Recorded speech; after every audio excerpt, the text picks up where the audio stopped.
Hi అండి, నేను స్వప్న అండి, Usha Kiran oils and Organics నుంచి అండి. ఈ ప్రోడక్ట్ వచ్చేసి మనకి స్వచ్ఛమైనటువంటి ఆర్గానిక్ బెల్లం అండి. ఆర్గానిక్ బెల్లానికి నార్మల్ బెల్లానికి డిఫరెన్స్ ఎలా ఫైండ్ అవుట్ చేయాలి?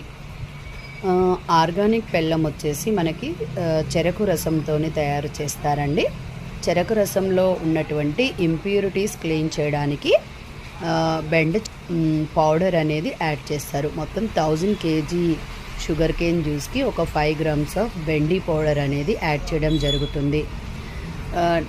అలా కాకుండా మనకి ఏదైతే కెమికల్ బెల్లం ఉందో దానికి చెరకు రసంలో ఇంప్యూరిటీస్ మట్టి గడ్డలు క్లీన్ చేయడానికి హైడ్రోస్ అనేటటువంటి కెమికల్ని యూస్ చేస్తారండి.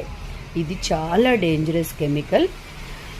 బెల్లం అనేది మంచి రంగు కోసము, ఎరుపు రంగు కోసము ఈ కెమికల్ అనేది యూస్ చేస్తారు. యాక్చువల్గా దీన్ని సోడియం హైడ్రాక్సిన్ సల్ఫైడ్ అంటారండి. ఇది మామూలుగా బట్టల తయారీ పరిశ్రమలో కాటన్ శుభ్రం చేసేటప్పుడు ఏదైనా మరకలు ఉంటే క్లీన్ చేయడం కోసం, క్లాత్ని శుభ్రపరచడం కోసము ఈ కెమికల్ని అయితే మనకి కాటన్ పరిశ్రమలో యూస్ చేయడం జరుగుతుంది. అలాంటి కెమికల్ని షుగర్ కేన్ జ్యూస్లో ఇంప్యూరిటీస్ క్లీన్ చేయడానికి, మట్టి గడ్డలు క్లీన్ చేయడానికి యూస్ చేశారు. ఇది చాలా డేంజరస్ కెమికల్ అండి. సో ఆ కెమికల్ యూస్ చేసినప్పుడు మనకు బెల్లము వైట్ రంగులో, ఎరుపు అండ్ వైట్ రంగులో ఉంటుందండి. ఈ బెల్లం అయితే మనకి, ఆర్గానిక్ బెల్లం అయితే మనకి ముదురు గోధుమ రంగులో ఉండడం జరుగుతుంది.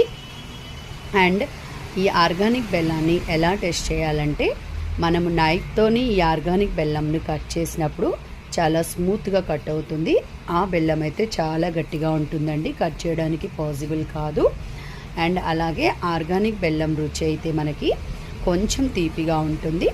బట్ మనకి మామూలుగా బెల్లాన్ని షుగర్తో కూడా తయారు చేస్తారండి. అలా షుగర్తో తయారు చేసిన బెల్లము నైఫ్తో కట్ చేయడానికి చాలా గట్టిగా ఉంటుంది. అండ్ షుగర్తో తయారు చేసినటువంటి బెల్లం చాలా స్వీట్గా ఉంటుంది. బట్ ప్యూర్గా చెరకు రసంతో తయారు చేసినటువంటి బెల్లం అయితే లైట్గా స్వీట్నెస్ ఉంటుందండి. సో ఇలా బెల్లాన్ని మనం గుర్తించాలి. ముదురు గోధుమ రంగులో బెల్లం ఉండాలి. అండ్ బెల్లం కట్ చేసినప్పుడు చాలా మెత్తగా ఉండాలి.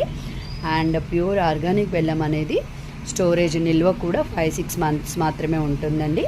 అది కెమికల్ బెల్లం అయితే చాలా రోజులు మనకి నిల్వ ఉండడం జరుగుతుంది. మన 2 branches ఈ ఆర్గానిక్ బెల్లం అయితే అవైలబుల్గా ఉంటుందండి. Thank you.